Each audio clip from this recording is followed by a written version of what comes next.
And welcome back. We are just a few days into spring, but you don't have to tell the hundreds of thousands of allergy sufferers out there that spring is in the air, and so is the dust, pollen, and allergens that make us sneeze. I am a sufferer, but all that sniffling apparently can sometimes be avoided, and we are not just talking medication. Dr. Srinivas Iyengar, Daytime's resident doctor, is here to tell us how simple changes in what you eat to turning on the air conditioner can affect allergies. Oh, this is such a good topic, Dr. Iyengar. Absolutely. Everybody's suffering right now. This is probably the worst time of the year. The springtime with the trees, the grass, it's pollen, and allergies are in full swing right now. Right now, basically what we tell people who have allergies is that there's a number of things you can do by yourself at home, potentially to avoid having, shall we say, worsening allergic symptoms. Well, how can you tell if it's an allergy or if you got a cold? Because those are kind of the same sometimes. Yeah, that's the thing too. The allergies and colds do have sniffles. You do have, shall we say, a runny nose. You do have sometimes a cough, even a cold-like symptom, shall we say, a fever. But that's usually with the cold as opposed to the allergy. In additional, Speaking of which, when you have your drainage, your nasal drainage, which sounds a little bit gross here, but it's the truth, when the cold sometimes is colored, greenish, yellowish, allergies are usually clear. That's kind of the big difference there. And like I said, you rarely have a fever with an allergy. Really itchy throat.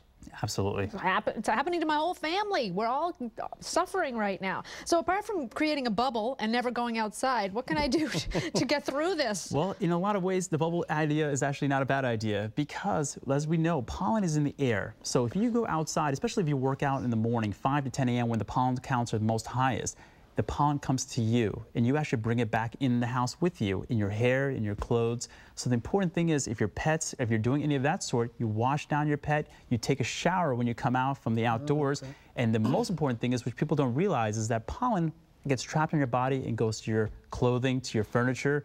So wash your linens, wash your bedroom clothing, shall we say, because that's important to make sure that the pollen doesn't stay in your house.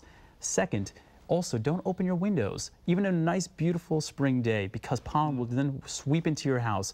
Use your air conditioning, but not a humidifier, because humidity traps pollen and can create mold. What about medication?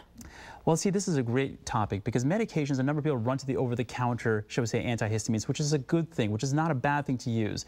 The nasal sprays, on the other hand, can be somewhat addictive if used over time, so they should be used surely and proportionally, basically. These are the over-the-counter nasal sprays? Over-the-counter nasal decongestions. All right. Now, if your symptoms persist, going to the prescription medications by seeing your primary doctor or seeing an allergist are important. And those medications, if they don't seem to be working, the next step would be potentially allergy shots from an allergist to see what are you specifically allergic to and what can we do next about it, potentially giving you immunotherapy. What kind of foods can you look at if you're having problems? Was that an option too? Interesting enough you say that because certain foods will basically create a localized allergic reaction like fruits because the body thinks the covering of the fruits themselves is like pollen, or shall we say like a histamine-like reaction. So you might actually get a localized reaction from eating certain fruits in the springtime.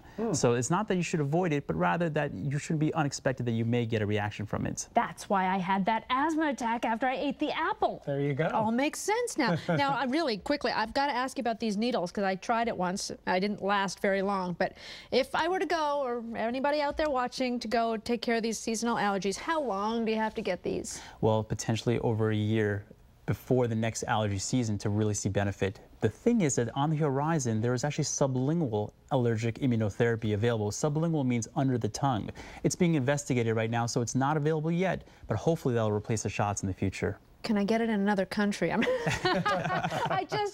been through these shots, but when you say only a year, that's not bad. I was thinking like 5 years or more. Well, initially, a year will be what we evaluate each patient, but you may have to be on long-term depending on how bad your allergies are. And as you get older, is it possible that you get more or less allergies as time goes on? Absolutely. You could definitely pick up more allergies depending on your place where you live. If you live by the beach, shall we say, where there's low vegetation, there's chances are the allergic counts are going to be lower. But if you live in the southeast, like we do here in Florida, there's a potential that the allergies are always going to be year-round, so you can pick up more as the year goes. Guess I need some beachfront property. Yeah, well, let's do that. Yeah, sure. Thank you, Dr. Iyengar. All right, let's take it on over to Lindsay.